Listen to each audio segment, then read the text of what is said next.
네, 안녕하십니까. 오토다이리 오종훈입니다. 오늘 준비한 차 렉서스 ES300H 이그제큐티브 트림입니다. 일전에 제가 F스포츠 트림 한번 시승을 했었죠.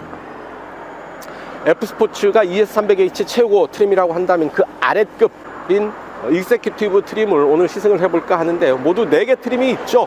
럭셔리 플러스, 이그제큐티브, 그리고 F스포츠, 이렇게 4개 트림으로 판매가 되고 있는데, 그 중에 이그제큐티브 트림으로 ES300H를 다시 만나볼까 합니다. 파워트레인은 동일합니다. 직렬 4기통 2.4L 다이나믹 포스 가솔린 엔진을 적용을 하고 있죠. 직분사와 포트 분사를 혼합하는 다이나믹 포스 엔진이고요. 여기에 전기 모터를 결합을 해서 하이브리드 시스템을 구성을 하고 있습니다. 총 시스템 출력 218마력, 차체 사이즈로 볼 때 딱 좋은 힘을 가진 고급 세단으로 볼 수가 있겠습니다. F스포츠와는 디자인으로 볼 때 라디에이터 그릴 주변, 그리고 인테리어의 몇 가지 부분에서 차별화된 요소를 지니고 있고요. 타이어도 F스포츠는 19인치, 이 차는 이그제큐티브 트림은 18인치 타이어를 적용을 하고 있습니다. F스포츠보다 연비는 조금 더 좋고요. 하지만 둘 다 F스포츠도 이그제큐티브도 ES300H는 모두 연비 1등급의 수준을 확보한다는 것도 중요한 사실이겠죠. ES300H 이그제큐티브 트림 6,860만 원이고요. 하이브리드 자동차에 대한 소비자들의 관심이 점점 더 뜨거워지고 있는 게 아닌가 싶은데요.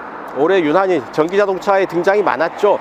그럼에도 불구하고 하이브리드 자동차에 대한 소비자들의 관심이 높아지고 있다는 게 주목할 필요가 있지 않을까 싶습니다.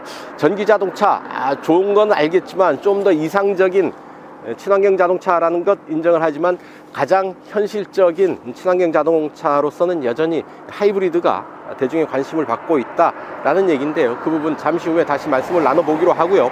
오늘 이 차 렉서스 ES300H 이그제큐티브 트림 타고 시승을 진행해 볼까 합니다. 여러분, 좋아요, 구독하기 잊지 마시고요. 오늘도 저와 함께 하시죠. 출발합니다. 네, 운전석입니다. 자, 인테리어 한번 보시죠. 자, 터치 스크린 방식의 이 모니터, 센터페이시아 모니터 12.3인치입니다. 이전보다 약 112mm 정도 앞으로 운전자 쪽으로 당겼습니다. 그래서 조작이 좀 더 용이하고요. 가운데 원형을 중심으로 배치한 계기판, 좀 몰입감이 있죠. 계기판에 다양한 정보들이 올라오는데요. 먼저 주행 정보들, 트림 미터, 이렇게 에너지 모니터도 볼 수가 있고요. 그 다음에 세팅, 레인 센터링 기능 켜고 끌 수가 있는 겁니다. 경고를 할지, 스티어링 휠을 떨게 할지. 진동을 하니까 진동을 직접 경험하게 해주네요. 경보 민감도도 설정을 할 수가 있고, 커브 감속, 코너에서 감속을 설정할 수도 있네요. 그렇고요. 스티어링 휠 왼편에 이렇게 계기판의 정보들을 찾아볼 수 있는 버튼들, 그리고 전화 버튼, 음성 명령 버튼. 자, 오른쪽에는 이런 주행 보조 시스템들 세팅할 수 있는 버튼들 들어와 있습니다. 레이더 크루즈 컨트롤, 속도 조절, 캔슬, 차간거리. 차간거리는 멀게, 중간, 가깝게 세 단계로 조절이 가능합니다. 그리고 레인 센터링 기능 설정할 수 있는 버튼, 그리고 오디오, 미디어 모드 변경 버튼, 이렇게 설정이 가능하고요. 스티어링 휠 아래 패들 시프트가 들어와 있습니다.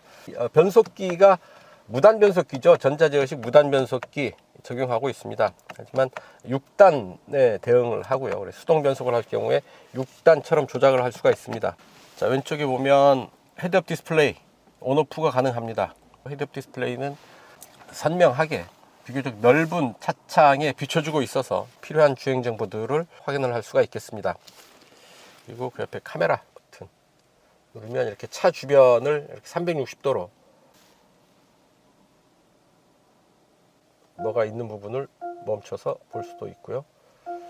이렇게 차체 색상도 달리해서 볼 수가 있나 봅니다.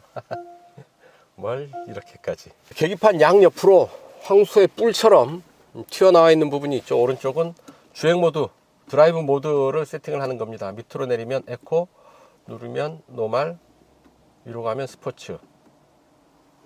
그러니까 스포츠, 노멀, 에코 이렇게 되는 거죠.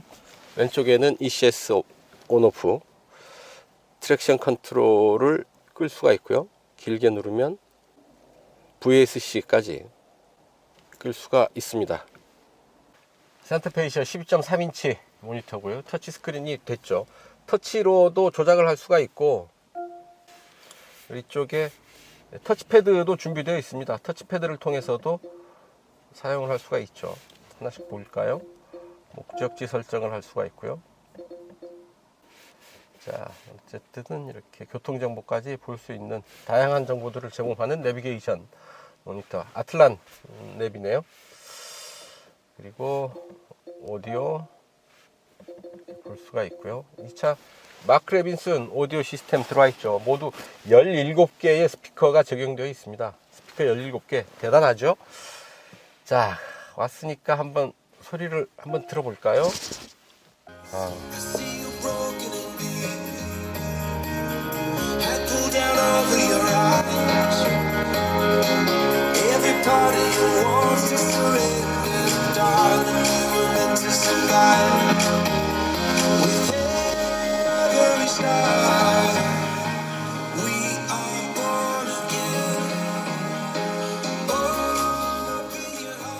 자, 무려 17개의 스피커를 통해서 들리는 이 음질.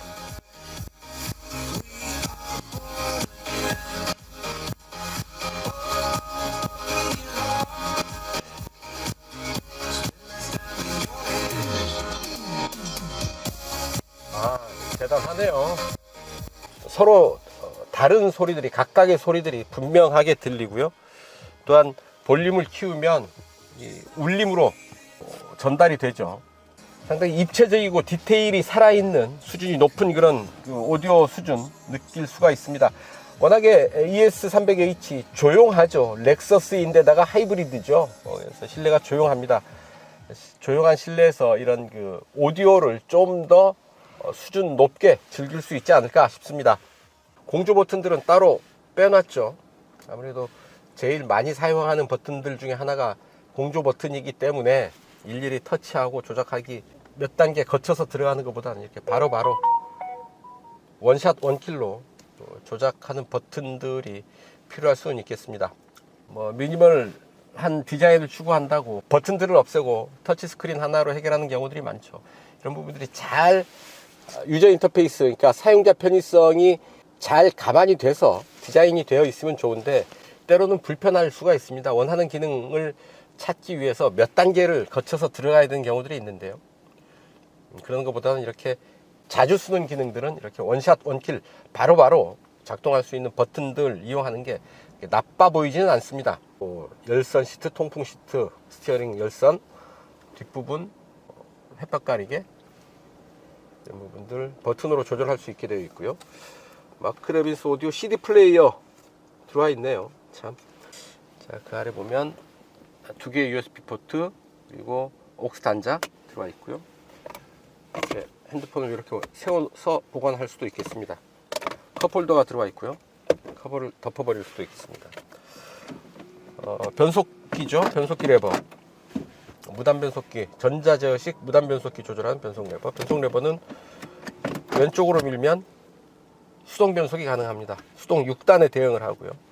위로 밀면 시프트 업, 아래로 당기면 시프트 다운이 됩니다. 홀더와 EV 모드 버튼 들어와 있고요. 컵홀더인데요. 컵홀더를 깊게 혹은 얕게 조절을 할 수가 있습니다. 센터 콘솔 운전석에서 열게 되면 이렇게 열게 되죠. 이 안에는 또 스마트폰 무선 충전 장치가 있고요. 혹은 조수석에서 열게 되면 또 이렇게 열 수도 있습니다. 같은 공간을 이렇게 서로 다른 방식으로 열 수가 있고, 그러면 한꺼번에 눌러서 열 수는 있느냐? 자, 설계를 잘해서 둘 중에 한 곳으로만 열 수가 있게 되어 있습니다. 자, 시트 아주 여유 있고 느슨하게 몸을 받아주는 그런 시트입니다. 소파 같은 그런 느낌을 주죠. 편안합니다. 도어 트림, 팔걸이, 센터 콘솔 커버. 에 보면 아주 잔 물길 같은 무늬들이 들어와 있죠. 바로 도요다의 자랑이죠. 타쿠미의 손길이 닿아서 만든 이런 인테리어들입니다. 인테리어들이 상당히 고급지고 디테일이 살아있는 그런 인테리어를 만날 수가 있겠습니다. 오버헤드 콘솔에 이런 조명 장치들 이렇게 터치로 이용을 할 수 있게 했네요. 글로우박스 버튼으로 열게 됐네요. F 스포츠와 비교를 하면 조금은 소박한 느낌이 드나요? 하지만 필요한 기능들 또한 편의 및 안전 장비들 충분히 들어와 있어서 운전하는 동안 최고 수준의 주행 품질 느낄 수 있는 인테리어가 되지 않을까 싶습니다. 자, 운전석 이 정도 살펴보시고요. 뒷좌석 잠깐 보고 가시죠. 뒤로 갑니다. 네, 뒷좌석에 앉아봅니다. 아주 여유 있는 공간과 마주하게 되죠. 제가 늘 드리는 말씀입니다만 공간 그 자체가 주는 고급스러움이 있습니다. 게다가 인테리어도 상당히 높은 수준의 인테리어를 보여주고 있죠. 가죽 시트, 이 부분에 나무, 크롬 도금으로 아주 고급스럽게 마감한 도어 손잡이, 대저택의 응접실에 들어선 듯한 그런 느낌 받을 수 있지 않을까 싶습니다. 무릎 앞으로 주먹 2개 주먹 3개는 들어가겠네요. 그죠? 주먹 2개가 넘어가는 공간이라고 한다면 굳이 더 재볼 필요는 없겠죠. 상당히 넓은 공간 마주하게 되고요. 머리 위로도 주먹 하나 세워서 이렇게 여유가 있죠. 머리 압박감도 그렇게 거의 없다. 자, 왼쪽 오른쪽 독서등이 따로 있고, 자, 이 부분 수동으로 이렇게 햇볕 가리개 사용을 할 수가 있겠습니다. 그리고 원 버튼으로 차창은 완전히 수납이 되죠. 역시 원 버튼으로 올라가고요. 뭔가 걸리면 다시 절반 정도 리와인드가 됩니다. 자, 센터 터널 제 손바닥 3분의 2 정도의 높이로 센터 터널 솟아 있습니다. 그래서 뒷좌석 가운데 자리 앉아보면 시트도 살짝 솟아 있고요. 그래서 머리 윗 공간에 손바닥 2개 정도 겹쳐서 꽉 차는 정도의 공간 마주하게 됩니다. 이 정도면 좀 불편한 대로 타고 이동할 수 있지 않을까 싶은데 어떤 최후의 좌석이니까요. 뒷좌석 가운데 자리가 조금 불편한 부분은 뭐라고 탓할 부분은 아닌 것 같습니다. 자, 암레스트 내리면 암레스트 컨트롤이 있네요. 열선 시트 좌우로 구분해서 3단계로 조절을 할 수가 있고요.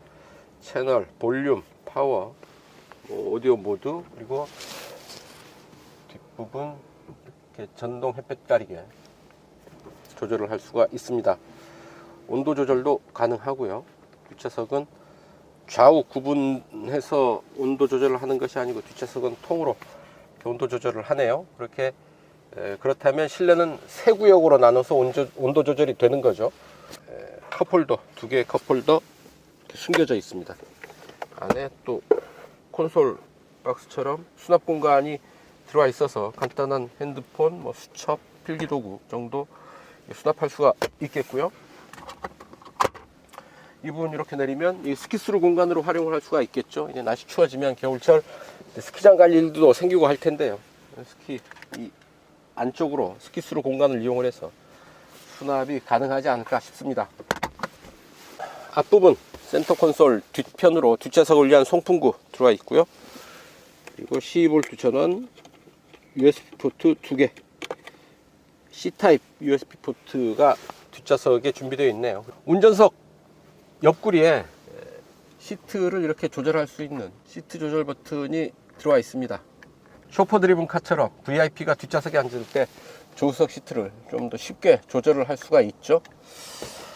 자, 이 정도 살펴보시고요. 좋아요, 구독하기 누르시면 저는 자유로로 갑니다. 함께 가시죠. 네, 오늘도 평화로운 자유로 본선에 올랐습니다. 아주 날씨 화창하군요. 자, 외기온도 3도, 날씨는 좀 차가워졌고요. 이제 초겨울이라고 봐야 되겠죠. 트림을 구분을 하자면 4개 트림이 있죠. 럭셔리, 럭셔리 플러스, 이그제큐티브, 그리고 F 스포츠, 이렇게 4개 트림으로 렉서스 ES300H 판매가 되고 있습니다. 파워트레인은 모두 동일하고요. 2.4L 직렬 4기통 가솔린 엔진의 전기 모터로 구성된 하이브리드 시스템 적용하고 있는데요. 엔진은 다이나믹 포스 엔진입니다. 직분사와 포트 분사를 결합한 엔진이죠. 주행 상황에 따라서 직접 분사를 하든지 포트 분사를 하든지 이제 선택적으로 작동을 한다라는 얘기고요. 현대기아차의 스마트 스트림 엔진이 직분사와 포트 분사를 겸용하는 병행하는 그런 엔진 시스템이죠. 여기에 다이나믹 포스 엔진의 하이브리드 시스템 접목을 하고 있는데요. 그래서 엔진 출력은 178마력, 총 시스템 출력 218마력의 힘을 냅니다. 218마력이면 마력당 무게비 약 7.7kg가 되는데요. 8초 전후에 시속 100km 주파시간 기대할 수 있지 않을까 싶습니다.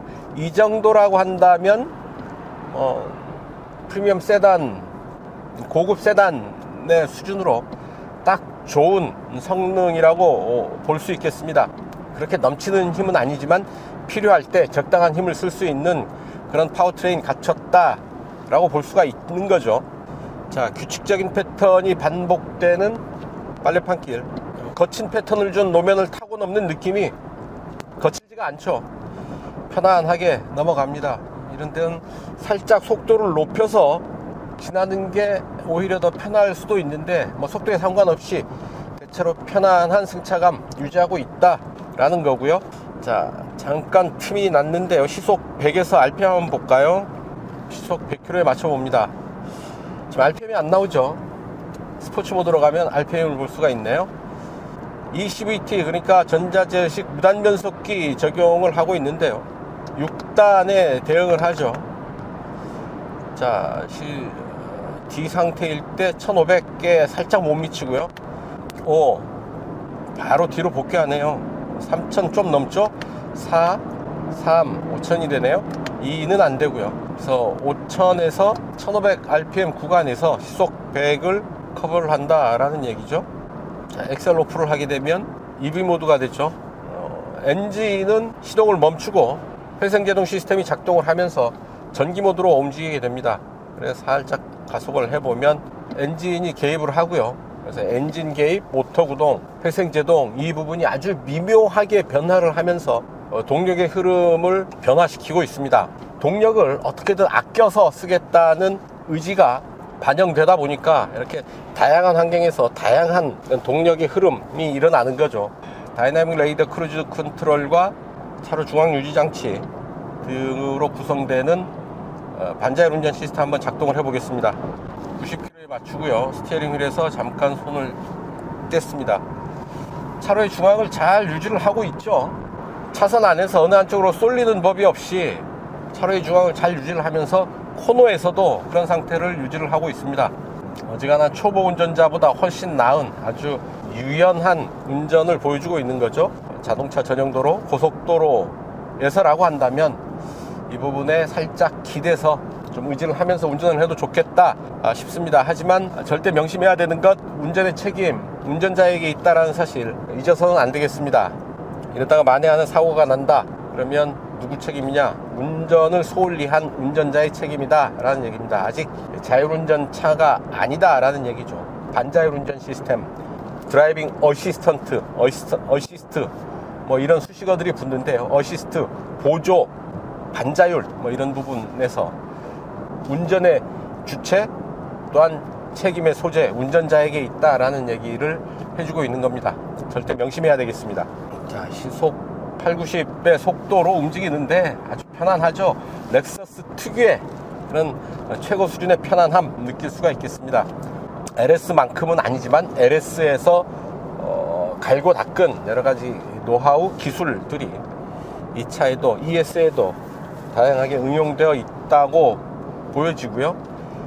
렉서스 특유의 정숙함, 편안함 유감 없이 이 차에서도 맛볼 수가 있습니다. 지금 자유로의 노면 상태가 썩 좋지 않은 구간을 지나고 있는데요. 시속 90km 속도에서 편안한 실내를 유지를 하고 있습니다. 타이어가 노면을 밟고 지나간 아주 자잘한 소음이 어느 정도 실내로 들어오고는 있지만 동급의 다른 세단들에 비해서는 월등히 우수한 정도의 실내 정숙성 보여주고 있다 싶고요.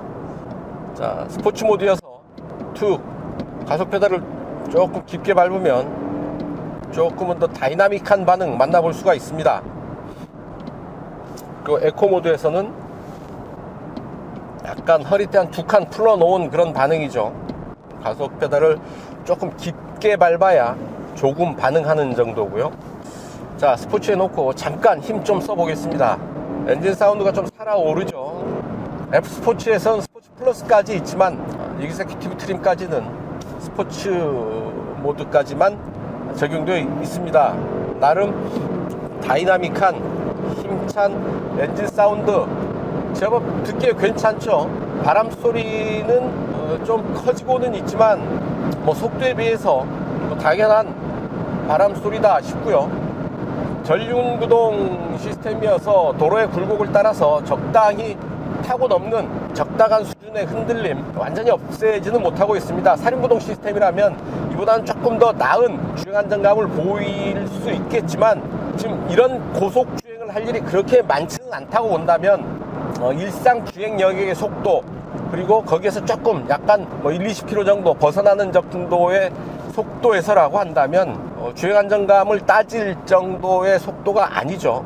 일상 주행 영역에서 플러스 마이너스 1-20km 정도의 속도에서라고 한다면 상당히 편안한 그런 주행의 느낌, 주행의 질감 만나볼 수가 있고 그만큼 편안한 승차감도 함께 누릴 수가 있겠습니다. 토요타의 TNGA 플랫폼에 대응하는 렉서스의 플랫폼이죠. 글로벌 아키텍처 K 플랫폼을 적용을 해서 차체의 무게중심이 좀 더 낮고요. 운전석에 앉아보면 운전석의 시트 포지션도 좀 낮다라는 느낌을 받게 됩니다. 그만큼 우수한 주행 질감을 느끼게 되는 포인트가 되는 거죠. 좀 다이나믹하게 구동을 했을 때 F스포츠만큼은 아니지만 F스포츠에는 스포츠 플러스 트림이 더 있고 좀 더 다이나믹하게 세팅되어 있고 타이어도 19인치 타이어를 사용을 하죠. 이 차는 235-455R 18 사이즈의 타이어로 F스포츠보다는 1인치 작은 타이어를 적용을 하고 있고요. 그런 미묘한 주행 질감의 차이는 있지만 이그제큐티브 트림도 작정하고 달리면 제법 다이나믹한 느낌은 만날 수 있다. 하지만 그렇게 고속 주행하고 힘있게 달리는 것이 이 차의 성격하고 맞느냐 하는 것은 또 다른 문제겠죠. 이 차는 조금 더 편안하고 안정된 주행 자세 그리고 편안한 승차감을 누리는데 좀 더 포커싱을 해서 만들어진 차니까 말이죠. 거기에 적합하게 움직일 때 이 차의 진가를 제대로 느낄 수 있게 되지 않을까 싶습니다. 렉서스 세이프티 시스템 플러스가 적용되어 있죠. 다이나믹 레이더 크루즈, 레인 센터링, 긴급 제동, 오토 하이빔 이런 부분들로 구성이 되는데요. 액티브한 반응을 통해서 운전자의 빈틈을 좀 더 채워주고요. 그래서 좀 더 안전한 주행을 하도록 도와주는 그런 시스템들이 되겠죠. 여기에 대해서 긴급 조향 어시스트 그리고 후측방 제동 보조 등의 추가적인 시스템들이 더해져 있어서 차의 전후 좌우를 잘 모니터링 하면서 안전을 보조해주고 있는 기능들이 알차게 적용되어 있습니다. 자, 앞에 맥퍼슨 스트럿, 뒤에 W15를 적용을 하고 있습니다. 리어 서스펜션에 W15를 적용을 하고 있다는 얘기죠. 전자제어 가변 서스펜션도 적용되어 있는데요. 주행 조건에 따라서 서스펜션의 감소력을 그때그때 조절을 해주는 그런 기능을 담당을 하죠. 자, 이런 그 부분들이 높은 수준에서 적용이 되어 있어서 차체 전체 완성도를 좀 더 높은 수준으로 끌어올려주고 있는 게 아닌가 싶습니다.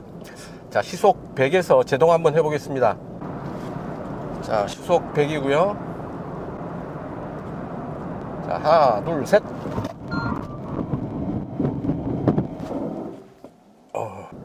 그렇게 스트레스 받지 않고 서는 그런 느낌이에요. 비교적 여유 있게 제동을 마무리하고 있습니다.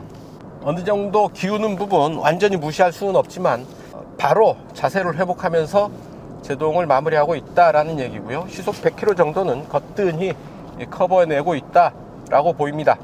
자, 속도를 좀 끌어올리고요. 이제 고속 코너링 해봅니다. 이 차 앞에 맥퍼슨 스트럿, 뒤에 W15 그리고 18인치 타이어를 적용을 하고 있죠. 좀 빠르다 싶게 코너를 들어왔는데 타이어도 서스펜션도 아주 잘 버텨주고 있습니다. 아주 약한 언더스티어링 느낌이 있지만 속도 조절을 통해서 충분히 극복할 수 있을 듯 하고요. 앞바퀴 굴림치고는 아주 우수한 수준의 코너링 만나볼 수가 있었습니다. 전륜구동 차에서는 비교적 우수한 수준의 높은 수준의 코너링 성능 만나볼 수 있지 않나 싶습니다. 전체적으로 무난한 성능, 탁월한 승차감, 실내 정숙성 등이 돋보이는 ES300H라고 볼 수가 있을 테고요. 그래서 이 차 얼마냐? 6,860만 원입니다. 그리고 F스포츠 7천만 원을 조금 상회하는 정도고요. 주머니 사정에 맞게, 또한 내 편의에 맞게, 내 요구에 맞게 이제 선택할 수 있는, 고르는 즐거움도 함께 느낄 수 있지 않을까 싶습니다.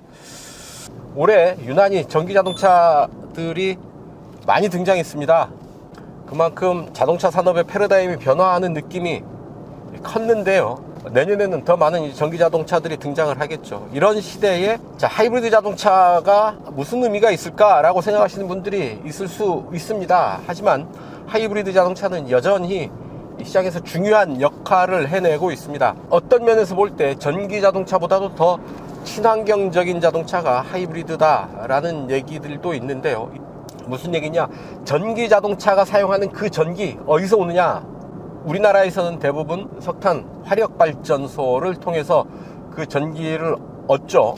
자동차에서는 엔진이 사라져서 배출가스가 없는 것처럼 보이지만 그 배출가스 결국은 발전소로 모여서 한꺼번에 배출되는 것일 뿐, 배출가스의 주체가 달라졌을 뿐 배출가스는 여전히 대기를 오염시키고 있다라는 얘기고요.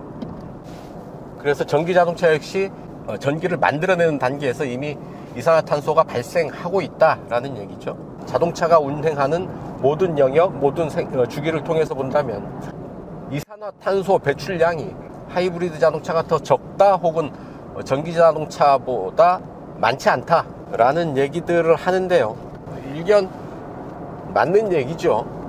또 하나, 소비자 입장에서 본다면 친환경 자동차를 살려고 하는데 전기 자동차는 아무래도 좀 불편하다라는 분들이 많죠. 집에 충전기를 넣을 수 있으면 좋은데, 뭐 단독주택에 산다면 모를까, 공동주택에서는 충전기를 설치하기가 그렇게 쉬운 일도 아니죠. 충전에 대한 부담, 아무래도 처음 전기차를 타려는 소비자들에게는 아무래도 부담이 되는 부분이 아닐 수 없습니다. 그렇다고 한다면 하이브리드 자동차에 눈길을 주게 된다라는 얘기죠. 충전 부담 없이 아무 때나 편하게 움직일 수 있는 친환경 자동차, 전체 토탈로 본다면 이산화탄소 배출량도 전기차에 맞먹는, 필적할 만한 친환경성을 가진 하이브리드 차를 선택하는 게 가장 무난한 선택이 될 수 있다라는 얘기인데요. 실제로 그렇습니다. 시장에서 판매되는 올해 전기차가 그렇게 바람이 불었다고는 하지만 전기차보다 하이브리드 자동차가 더 많이 팔렸고요. 게다가 디젤 차는 이제 완전히 퇴조세가 뚜렷하죠.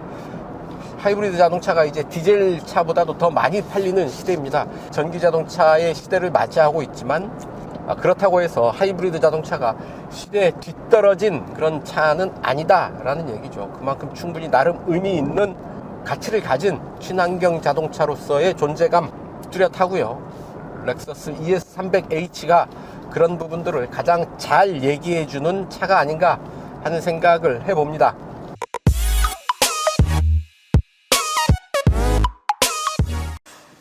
네, 시속 100km 가속 테스트 하겠습니다.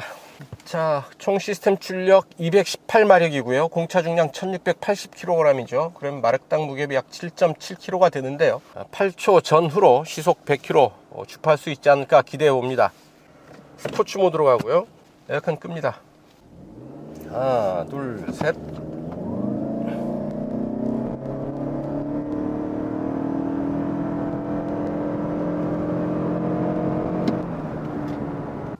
자, 100km 가속하는데 시간은 좀 걸리는 느낌입니다.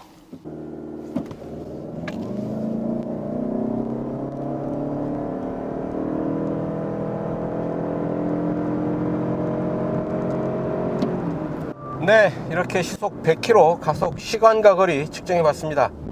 차근차근 힘을 끌어 모아서 시속 100km까지 주파해내는 모습이고요. 출발이 부드럽죠. 그렇게 강하게 확 잡아 끌고 달리는 그런 느낌이 아니라 부드럽게 출발해서 점점 힘을, 가속을 붙여가면서 속도를 끌어올리는 그런 반응입니다.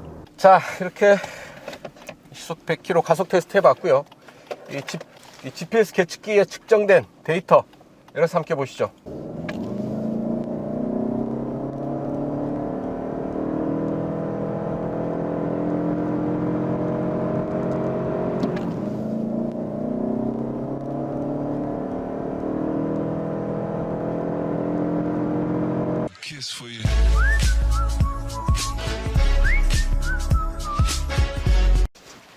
네, 연비 테스트 하겠습니다. 이곳 파주 해일이 마을입니다. 지하철 2호선 교대역까지 약 55km 되는데요. 직접 달려가면서 이 차의 실주행 연비 측정해 보도록 하겠습니다. 이 차의 공인복합 연비는 17.2km로 인증을 받았죠. 과연 어느 정도까지 연비를 더 끌어올릴 수 있는지 아주 최대한 경제 운전을 하면서 이 차의 실주행 연비 측정해 보도록 하겠습니다. 자, 트림미터 일단 리셋하고요. 주행 모드는 에코로 갑니다. 에코로 가고 에어컨 끕니다. 외기온도 7도신데 뭐 그렇게 춥지도 덥지도 않은 것 같아서요. 에어컨 끄고 가다가 필요하면 다시 작동시키기로 하죠. EV 모드를 일단 활성화시켜서 출발합니다. 에너지 모니터를 보면서 가도록 하고요. 자, EV 모드를 활성화시키면 시속 30km까지는 모터 주행이 가능합니다. 지금 배터리 잔량 약 절반 조금 더 남아 있는데요. 하이브리드 자동차의 배터리는 대용량이 아니죠. 용량이 작은 배터리를 사용하기 때문에 수시로 충방전이 일어납니다. 그래서 대체로 완전 충전이 되지도 않고요. 완전히 바닥을 드러내지도 않죠. 그 사이에서 배터리를 소모했다가 충전했다가를 반복하게 되는 거고요. 또한 외부에서 전원을 충전할 방법이 없죠. 외부 충전은 불가능하지만 엔진과 회생제동 시스템을 통해서 전력을 지속적으로 공급받게 됩니다. 자, 엔진 꺼진 상태에서 실내 아주 조용하네요. 유령의 발자국처럼 조용히 모터를 이용을 해서 움직이고 있고요. 모터 주행은 시속 30km까지 커버하게 됩니다.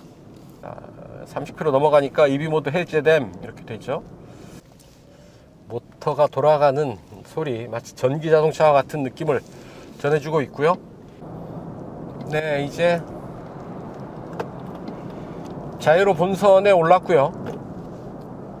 자이로 따라서 행주대교 북단까지 달려갑니다. 네, 자이로 따라서 달려왔습니다. 이제 잠시 후에 행주대교로 빠져나갈 텐데요. 이곳까지 달려온 연비 리터당 23.7 기록을 하고 있습니다. 아주 탁월한 수준의 연비 보이고 있는데요. 그래도 아쉬운 게 평균 주행 속도가 제법 빠릅니다. 막힘없이 빠른 속도로 여기까지 달려올 수 있었는데요. 이런 빠른 속도, 하이브리드 자동차의 연비에는 그렇게 아주 좋지는 않습니다. 적당한 속도, 간간히 낮은 속도가 섞여 있으면 모터 주행이 가능한 거죠. 모터 주행을 통해서 연비를 좀 더 끌어올릴 수 있는데 빠른 속도로 계속 달리게 되면 지속적으로 엔진을 가동시켜야 되기 때문에 연비에는 썩 그렇게 유리한 상황은 아닌 게 됩니다. 좀 낮은 속도에서 유리한 게 하이브리드 자동차라고 보시면 되겠습니다. 올림픽대로 따라서 달려왔고요. 이제 동작대교 남단 이수교차로로 빠져나갑니다. 이곳까지의 연비 리터당 22.9 기록하고 있고요. 여기서부터 최종 목적지 교대역까지는 약 5km 정도 되는데요. 도심 구간으로 이동하도록 하겠습니다. 토요타 렉서스의 하이브리드 시스템은 두 개의 모터를 이용한 하이브리드 시스템이죠. 스트롱 하이브리드라고 얘기를 하죠. 마일드 하이브리드에 비교되는 개념으로 스트롱 하이브리드라고 얘기를 합니다. 모터 구동이 가능한 방식이다 라는 얘기고요. 아이고, 도심 들어와서 이제 고가 올라타고 하니까 바로 엔진 가동되고 연비는 뚝뚝 떨어집니다. 이제 내리막에서 엑셀 오프. 자, 토요타의 강력한 하이브리드 시스템 오늘도 어김없이 빛을 발합니다. 이 덩치에 20km를 넘는 연비를 보여주네요. 1680km죠. 이 차의 공차 중량 1680km의 몸무게를 끌고 55km를 달린 연비, 리터당 20km를 훌쩍 뛰어넘는 연비 보여주고 있습니다. 탁월한 하이브리드 시스템, 무단 변속기, 조화, 그리고 높은 효율, 이런 부분들이 이런 높은 수준의 연비를 완성시키는 요소들이 아닌가 싶습니다. 네, 교대역 내거리에 정지를 했고요. 신호대기로 정지를 했습니다. 이곳까지의 연비 리터당 22.7km 기록을 했습니다. 파주 헤이리마을 출발해서 이곳 지하철 2호선 교대역까지 약 55km 될 텐데요. 직접 달려온 연비 리터당 22.7km를 기록했습니다. 공인복합 연비 17.2죠. 리터당 5.5km 정도인가요? 더 달린 연비 기록을 했습니다. 역시 렉서스의 탁월한 효율을 보여주는 스트롱 하이브리드 시스템의 진면목을 보여주는 증거가 아닐까 싶습니다.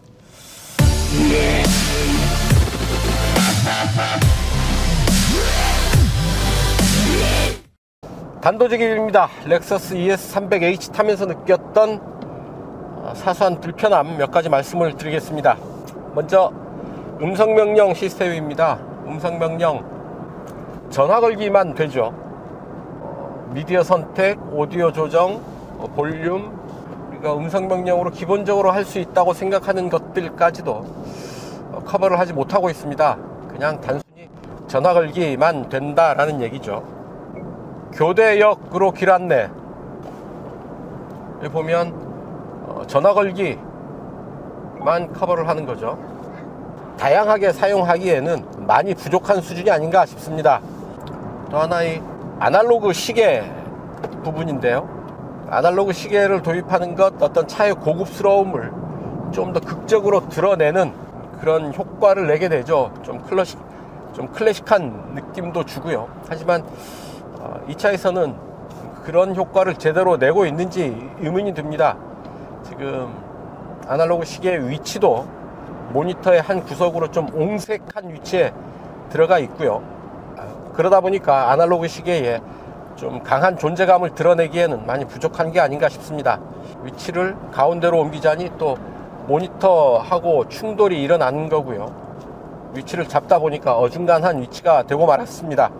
이렇다면 굳이 아날로그 시계에 넣을 필요가 있을까 하는 생각도 드는 거고요.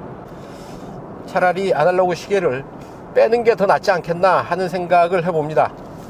주차 브레이크 버튼 위치가 상당히 애매합니다. 깊숙한 곳에, 시동 버튼 아래 안쪽으로 깊숙한 곳에 들어가 있는데요. 처음에 주차 브레이크 찾느라고 좀 헤맸습니다. 굳이 저 깊숙한 곳에 들어가 있을 필요가 없지 않을까요? 이 변속 레버 주변에도 공간이 그렇게 부족해 보이지는 않는데요. 운전자의 편의성을 생각을 한다면 저 주차 브레이크도 바깥으로 좀 더 손이 닿기 편한 위치로 꺼내 놓는 게 맞지 않을까 하는 생각을 해봅니다. 네, 이상 렉서스 ES300H 타면서 느꼈던 사소한 불편함 몇 가지 말씀을 드렸습니다.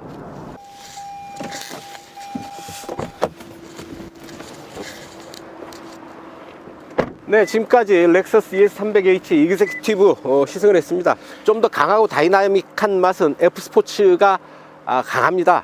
달리는 맛은 F스포츠에서 제대로 느낄 수 있다고요.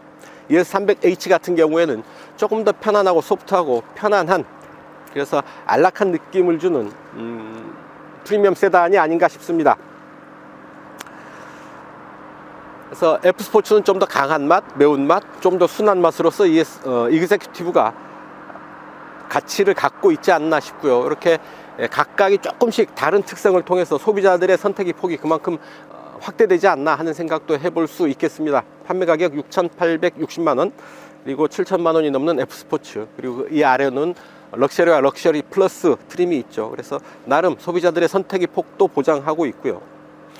트림마다 조금씩 다른 옵션들, 다른 편의 장비들, 또한 F스포츠 같은 경우에는 좀 더 다이나믹한 느낌까지 맛볼 수 있는 그런 럭셔리 세단이라는 사실 확인할 수가 있었습니다. 하지만 모두 같은 파워트레인을 사용을 하고 있기 때문에 뿌리는 같다, 근본은 같다라는 얘기를 하고 싶고요. 무엇보다도 이 차 하이브리드 자동차죠. 전기차들이 요즘 주목을 받는 시대에 하이브리드 자동차가 어떤 의미가 있을까 생각하시는 분들도 있을지 모르겠지만, 여전히 친환경 자동차의 본류, 메인스트림은 하이브리드 자동차가 아닌가 생각을 합니다. 판매량이 이를 증명하고 있고요. 또한 에너지 소비의 전 과정을 놓고 볼 때 하이브리드 자동차의 이산화탄소 발생량이 전기 자동차의 그것에 비해서 결코 많다고 할 수 없습니다. 하이브리드 자동차 역시 친환경 자동차로서의 역할을 톡톡히 하고 있다라는 걸 ES300H가 잘 말해주고 있지 않나 싶습니다. 네, 오늘 시승 여기까지입니다. 지금까지 저는 오토다이어리 오종훈이었고요. 여러분들 좋아요, 구독하기 눌러주시면 저는 이만 물러가겠습니다. 시청해주셔서 감사합니다.